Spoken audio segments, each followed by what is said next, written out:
Fala galera, bom dia a todos. Morning Call na parte de Equities começando agora, primeiro dia do mês de fevereiro. Partimos para o mês 2. Faltam mais 11 meses completos para o fim de 2021. O tempo passa rápido, né? Bom a gente ficar esperto que o tempo passa rápido e nessas a gente vê o ano passar e não faz nada da vida.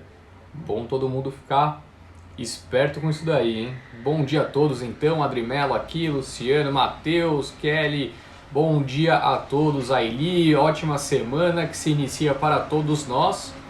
Esperamos, né, que seja uma ótima semana. Para mim foi um ótimo fim de semana. Espero que a semana possa corresponder à altura. E o indicativo é bem positivo para essa semana que se inicia. Bom dia, Frank Fontes. A semana que se inicia, de fato, um viés bastante diferente. Ontem até fiz a live que eu costumo fazer, né? Todo domingo eu faço a live e a abertura está bastante negativa, né? Nos índices futuros. Acontece que, bom, as pessoas foram dormir e acordaram hoje com um céu de brigadeiro nas expectativas para a Bolsa. Interessante isso, né? Bolsa ontem abriu com uma queda de 1%. E, quer dizer, os futuros lá fora, né, abriram em queda de 1%. Fomos dormir, acordamos em alta de 1%. Maravilha! Bom dia pra você também aí, João, todo mundo que está entrando na live. Acho que já dá pra gente começar a falar de bolsa, já temos mais de 50 pessoas aqui. Vamos começar fazendo uma breve recapitulação da sexta-feira. E aí a gente passa para as notícias de hoje. Então assim, aconselho a não saírem da live, tá? Eu não sou esse tipo de pessoa que faz, né, alvoroço quando não tem nada. Quando não tem nada eu falo que logo no começo, que o dia é fraco de notícia, mas hoje tem bastante coisa, tá? Então eu ficaria aqui para escutar, porque acho que vai agregar bastante para começar o dia bem informado. Valeu, Simone, bom dia para você também. Bom, a Bolsa fechou no patamar de 115 mil pontos, né, na sexta-feira, uma queda muito forte, perdeu quase 4 mil pontos só na sessão, né? Então tinha se recuperado bastante na quinta, na sexta a pancada veio, foram mais de 3% de queda. Lá fora a mesma situação, né? Europa, Estados Unidos, tudo azedo, caindo 2%. As bolsas nos Estados Unidos tiveram a pior semana desde outubro, né? Diante das incertezas quanto a novos lockdowns, do avanço das vacinas, fortes especulações em alguns papéis como GameStop, né? A gente falou bastante sobre isso na semana passada. Bom, aqui o movimento foi ainda pior, né? A queda de 3%, voltando a patamar de 115 mil pontos, a terceira semana consecutiva de queda, mas destaque positivo para a Vamos, né? A Vamos estreou na bolsa, subindo 20%, enquanto o CSN despencou 8%, né? Preocupações quanto à demanda do minério de ferro com o CSN, pesou no papel. Além disso, o dólar voltou praticamente ao patamar de 5,50, né? Então foi um dia de bastante aversão ao risco aqui no país. Agora, os dados, né, de fluxo não se alteraram, pessoas físicas continuaram entrando bastante na bolsa, investidor estrangeiro na mesma medida, né, com a divulgação dos últimos dados realizados pela B3. Agora, trazendo a conversa para o fim de semana, que é o mais importante, né, o que aconteceu na sexta é passado, vale lembrar, mas o que tem por vir, né, o noticiário repleto de coisas importantes nessa semana. Por exemplo, a partir de amanhã a gente vai ter resultado de grandes empresas, como por exemplo o Google, a Alibaba vai divulgar também. Tem uma outra grande empresa, que me fugiu agora quem que é, que também divulga amanhã, pela manhã cedo, tá? Os seus resultados, então ficar muito atento que isso pode fazer preço. E o noticiário lá fora também bastante pesado, né? Então tivemos a primeira notícia, né, de que o Joe Biden foi surpreendido com o pacote de estímulo fiscal que ele buscava aprovar, né? O pacote que ele buscava aprovar, todo mundo sabe, é algo em torno de 1 trilhão e 900 bilhões de dólares. Acontece que os republicanos, senadores republicanos, não estão muito enfervescidos na opinião, né, querendo acompanhar tudo isso por conta da preocupação quanto às finanças macro, né, dos Estados Unidos. Então essa é a grande preocupação. Os republicanos naturalmente, né, costumam ser o partido que preza mais por essas questões. E o pacote, então, que foi devolvido pelos republicanos para o Biden aprovar é algo na casa de 600 bilhões de dólares, né? Menos do que um terço do valor inicial que o Biden tinha proposto. Então vamos acompanhar esse noticiário, até porque a expectativa era que nessa semana tanto a líder da Câmara quanto o líder do Senado dos Estados Unidos fossem analisar o pacote de estímulo do Biden, né? Então acho que é algo para a gente manter no radar. O Biden já tem reunião marcada com esses senadores republicanos para essa semana para ver se consegue convencê-los a estender o pacote, tá? Agora, uma notícia importante também, não sei se vocês chegaram a observar, na semana passada tinha saído a notícia de um comitê alemão de que a vacina da AstraZeneca era muito pouco eficaz para pessoas acima dos 65 anos. Isso trouxe uma preocupação muito grande, tendo em vista que a vacina da Astra é a vacina, né, que todo mundo esperava que fosse ser a salvação, entre aspas, do planeta, né? É uma vacina que você consegue armazenar em temperaturas mais elevadas, não precisa, né, não tem tanta dificuldade quanto a logística de fornecimento. Mas, de toda forma, o Reino Unido, então, disse que a vacina da Astra é eficaz em todos os grupos etários, contrariando o comitê alemão. Uma notícia que é super positiva para as bolsas globais, obviamente. Por consequência também, né, a gente viu no noticiário de que a AstraZeneca vai acelerar o fornecimento para a Europa, o que também tem trazido bom humor para a região. Bom, aqui no Brasil ultrapassamos o patamar de 2 milhões de vacinados nesse fim de semana. Na verdade foi no sábado, acredito que esse número esteja até maior por conta de domingo, né? Das vacinações realizadas no domingo. Mas então ultrapassamos a marca de 2 milhões, a tendência é que aos poucos comecem a ser reduzidas, né, a pressão por leitos nos hospitais, porque nesse fim de semana marcou-se o início também das vacinações em idosos, não só em profissionais da saúde, quilombolas, enfim, aquele povo que já estava recebendo. Os idosos começaram a ser vacinados. Claro que você precisa das 2 doses, né? Mas a partir do momento que os idosos são vacinados, que é o principal grupo de risco, a perspectiva é super positiva para a redução da pressão do sistema, né, de saúde do país, o que já abre possibilidades para a atividade econômica, para que a atividade econômica se reaqueça de maneira mais sólida, certo? Bom, nessa manhã também havia grande preocupação quanto a uma possível greve dos caminhoneiros, uma pressão no governo federal. O curioso é que até o momento do início dessa live, então claro que pode ser que a qualquer momento, né, isso tome proporções maiores, mas até o momento do início dessa live, a proporção dos caminhoneiros que estavam realizando protestos era bastante baixa. No fim de semana, o ministro Tarcísio de Freitas tinha dito, né, que ele não acreditava também numa greve muito expressiva, que ele tinha conversado com os principais líderes de sindicatos e todos eles disseram que não iriam participar, né? E mais do que isso, as transportadoras também não.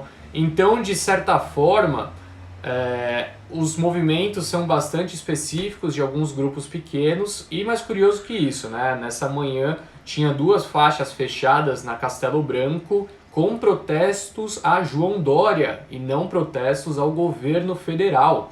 Então isso surpreendeu bastante também, né, as pessoas nessa manhã. De fato, tudo que era de perspectiva, né, de que pudesse se tornar a greve, acabou não se concretizando até, lembrando, às 9 horas da manhã, que é agora, tá? Então, ficar bastante atento se isso vai se desenvolver em algo mais sólido ou não, parece que não. Bom, nessa manhã, índices futuros, como eu estava dizendo no começo da live, subindo entre 0,7% e 1%, Europa disparando, né, também mais de 1%, petróleo Brent também nesse patamar, né, atingindo 55 dólares e 60 cents, é uma alta de 1%. Destaque total para a prata. Não sei se vocês chegaram a observar o que está acontecendo com o mercado de prata nessa manhã, mas a prata sobe mais de 11% no mercado internacional, maior patamar desde 2013, não atingia esse patamar desde 2013 por conta aqueles pequenos investidores que fazem parte do Reddit. Se vocês não acompanharam na semana passada, o Reddit é uma comunidade, né, americana onde as pessoas debatem sobre tudo. E dentro dessa comunidade você possui divisões, né, de tópicos que vocês gostam de discutir. Então tem aquele Wall Street Bets que saiu muito, né, em diversos jornais nessa última semana, onde os grupos se articularam para fazer grandes aquisições de GameStop. Os papéis da GameStop, aquela empresa que vende videogames, jogos de videogames, enfim, consoles, dispararam só na semana passada 400%, né, 300, 400%. E agora, então, esses pequenos investidores começaram a atacar a prata, né? Então a prata já dispara mais de 11% e, por consequência, as mineradoras, né, do metal, que tem participação na produção do metal, na Europa estão disparando também. Né? Então é um movimento muito curioso que a gente vê nessa manhã, as mineradoras disparando, que puxa as bolsas na Europa, né? Esse bom humor generalizado, muito influenciado pela alta da prata. É claro que também, né, não só isso, mas alguns outros fatores, como por exemplo a preocupação quanto à liquidez global também beneficia, né, os minérios, e isso faz com que haja, né, esse movimento mais positivo para a prata, diferentemente do minério de ferro. Eu não vou conseguir passar o valor exato do minério de ferro, que não tinha saído até o momento que eu iniciei a live aqui, mas o minério caiu, tá, no mercado internacional por conta dos dados da China de PMI. PMI, que é aquele índice, né, que mostra a atividade econômica, no caso a atividade industrial da China referente, né, ao mês de dezembro, e foi o pior resultado em 7 meses, reproduzindo, né, a demanda fraca de exportadores e também novos surtos de Covid, o que por consequência fez com que novos lockdowns fossem implementados na China. Fazia tempo que lá não tinha nenhum tipo de esforço, né, para conter casos, estava tudo aberto desde março, então esses isolamentos se elevaram e pressionaram os PMIs da China, diferentemente da Europa. Né, os PMIs da Europa vieram com valores bastante acima do que o mercado esperava, apesar também das novas restrições. Tá? Ficar muito atento que hoje nós temos as eleições para a presidência tanto da Câmara quanto do Senado. Ao que tudo indica, ao que foi amplamente divulgado nas redes sociais, nos jornais, né, nesse fim de semana, os candidatos com apoio do governo federal devem vencer. Quem são eles? Arthur Lira na Câmara dos Deputados e Rodrigo Pacheco do DEM no Senado. Óbvio que é uma notícia super positiva para o governo e também para o andamento das reformas. Tá? O que tudo indica, o candidato do Rodrigo Maia, o Baleia Rossi, né, do MDB, teve a sua candidatura muito desidratada nesse fim de semana. Até mesmo, né, o partido do Rodrigo Maia, o DEM, abriu a possibilidade para que os seus deputados pudessem votar em quem eles bem entendessem. Então não teve aquele bloco de apoio ao candidato do Maia. O Maia ficou muito pistola, como diriam por aí, né, pelo que saiu na mídia ontem à noite. O Maia ficou muito bravo com essa situação e chegou até a levantar a possibilidade de abrir um dos pedidos, né, aceitar um dos pedidos ou todos os pedidos de impeachment do presidente Bolsonaro. Lembrando que o Maia, né, ele tem até hoje para fazer isso. Então hoje pode ser um dia muito conturbado. As eleições no Senado se iniciam, se eu não me engano, né, as votações às 4 da tarde e na Câmara dos Deputados a partir das 7 horas. Mas a perspectiva, então, é de que os candidatos do governo possam vencer essas eleições em primeiro turno. Bom, o que eu já disse aqui, né, então, que os senadores norte-americanos buscam desidratar o pacote de estímulo do Biden, também é algo para a gente manter no radar, mas em linhas gerais, de notícia mais geral, né, assim, quando a gente não entra no campo corporativo, são essas. Vamos falar agora das empresas, então, que a gente tem bastante coisa para ser debatida nesse momento. Ficar atento ainda à IRB, né, IRB que caiu 6% na sexta-feira, depois da B3 limitar as negociações dos papéis da companhia, da resseguradora, em leilões, né, ao longo da sessão. Isso tirou muito o ímpeto dos investidores, mas é algo para a gente observar quais vão ser os próximos passos. Né? Aquele grupo do Telegram já tem quase 50 mil pessoas, não sei se vão conseguir fazer algo, né, assim, igual não dá para fazer, mas algo na mesma linha, né, do que o Reddit fez com o GameStop, algo para a gente continuar observando nessa semana. Tá? A CVM diz que pode tipificar a situação de IRB como manipulação de preços e que manipulação de preços pode ser crime na esfera penal. Ficar bastante atento então a essa situação.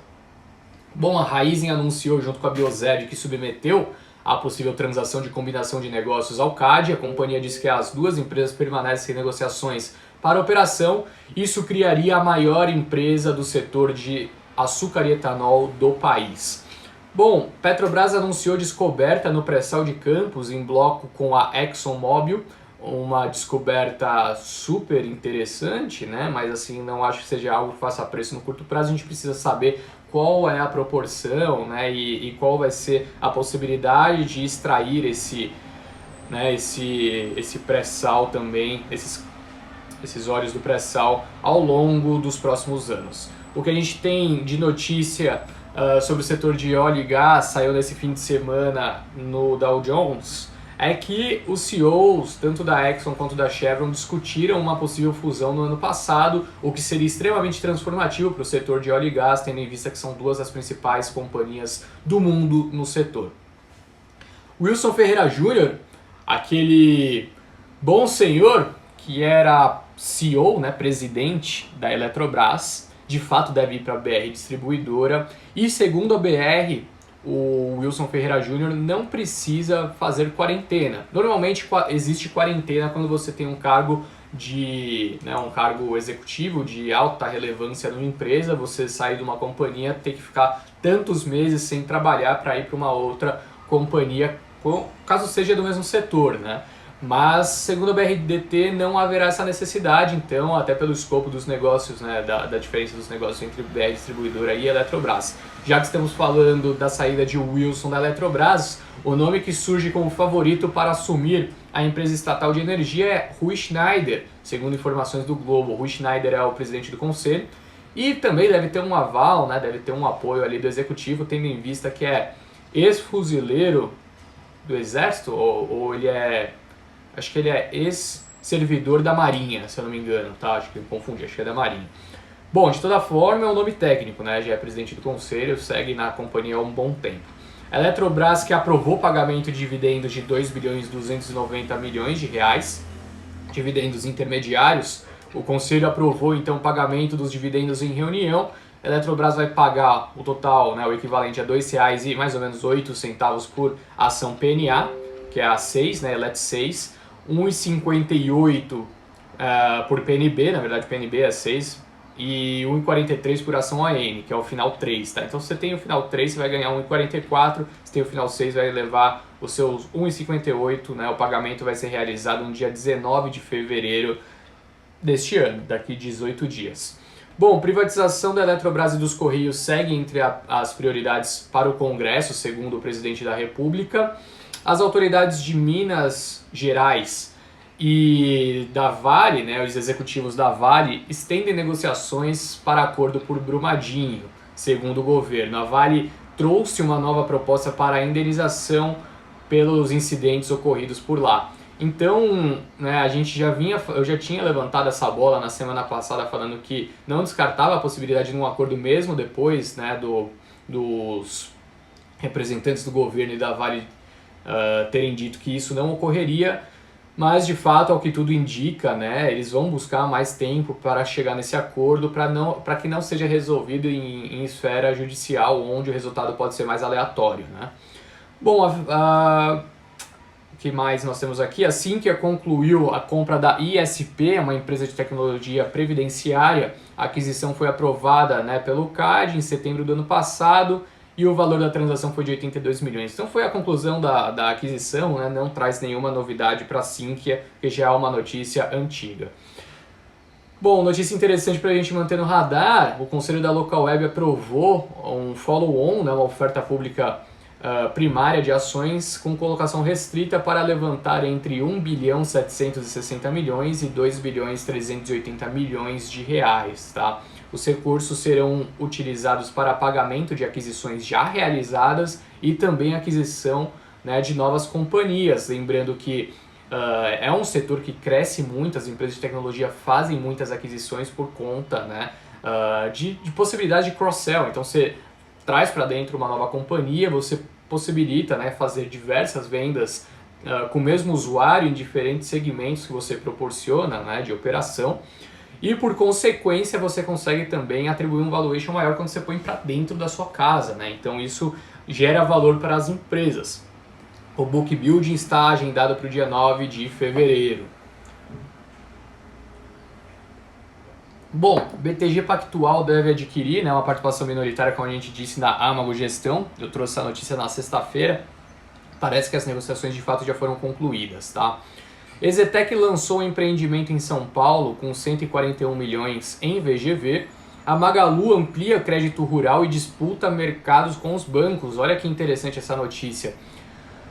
A empresa, né, a varejista, tem oferecido então crédito rural para que, né, o pessoal que trabalha no campo, que possui fazenda, enfim, possa fazer aquisição de máquinas. Então a Magalu cada vez mais ganhando força no serviço financeiro, né? Não só como varejista, mas também como serviço financeiro. E isso é um movimento que a gente deve ver cada vez mais crescer no setor, né, entre as varejistas. É natural que isso ocorra, lá fora já acontece bastante e as empresas começam a ganhar cada vez mais corpo aqui então. Bom, notícia que saiu no Globo também é que a BR Distribuidora está prestes a anunciar uma parceria com a Lojas Americanas, né? Então é uma parceria para o segmento de lojas de conveniência. Já existe uma parceria entre as duas empresas, hoje já foi assinada, mas o modelo mais forte vai ser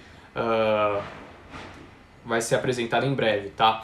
Notícia negativa para o Banco do Brasil, teve recomendação rebaixada pelo JP Morgan de compra para neutro, preço-alvo em R$40, o que implica um potencial de alta de 18% em relação ao último fechamento.